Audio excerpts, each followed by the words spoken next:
लाडकी बहीण योजनेबाबत मोठी अपडेट समोर आली आहे। या योजनेत लाखो लाभार्थी बाहेर पडतील अशी चिन्हे दिसू लागली आहेत।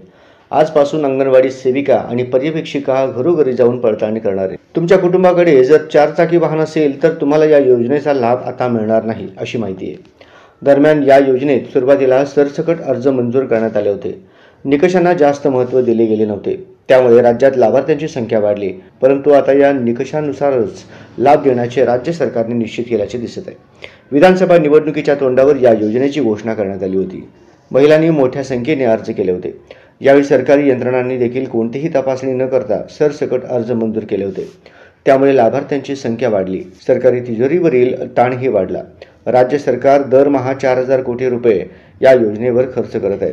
इतके पैसे फक्त एकाच योजनेवर खर्च होत असल्यानं महाराष्ट्रासारख्या प्रगतिशील राज्याची आर्थिक घडी विस्कटू लागली आहे। याचे भान आता सरकारला येऊ लागले आहे। त्यामुळे लाडकी बहीण योजनेच्या निकषांची काटेकोर अंमलबजावणी करण्याचा निर्णय घेण्यात आला आहे।